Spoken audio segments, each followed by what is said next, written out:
சரிகமபா நிகழ்ச்சியில வருண் கார்த்திக் அப்படிங்கிற பையன் சரிகமபா மேடையவே சின்ன கச்சேரியா மாத்திட்டாரு அப்படின்னு தான் சொல்லணும்.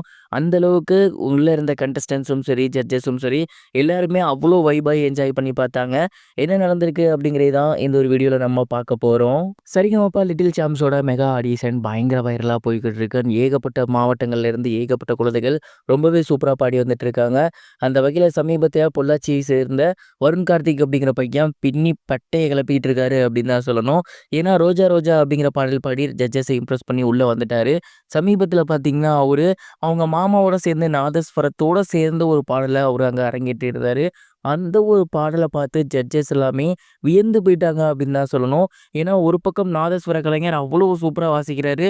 இன்னொரு பக்கம் இந்த பையன் வெறும் 9 வயசு ஆகுது. ஆனா அவ்வளோ சூப்பரா ஸ்ருதியோட பாடுறான்.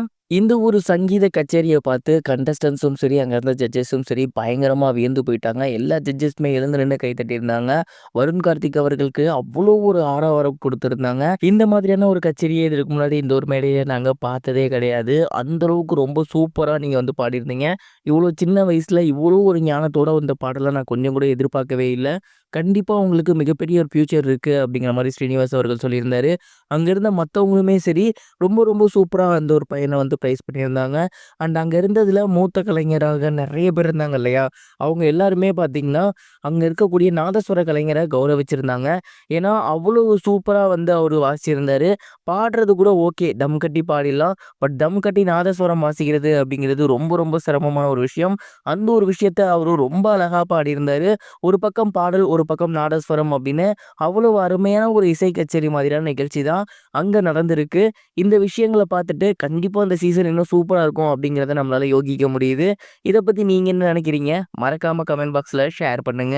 இது ஒரு புறம் இருக்க, பிரபல நடிகையான வியானா அவர்கள் ரீசென்ட்டா பிக் பாஸ் போயிருந்தாங்க. அங்க அவங்க பார்த்தீங்கன்னா, ரொம்பவே நல்லபடியா தான் விளையாண்டுட்டு இருந்தாங்க.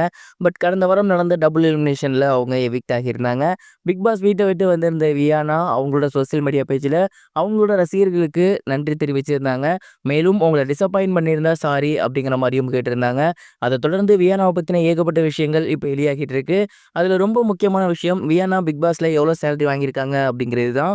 வியானா அவர்களுக்கு பிக் பாஸ்ல ஒரு வாரத்துக்கு 1,00,000 அப்படிங்கிற வீதம் சம்பளம் பேசப்பட்டிருக்கு. அப்படி பார்க்கும்போது கிட்டத்தட்ட அவங்க 70 நாட்கள் இருந்திருக்காங்க.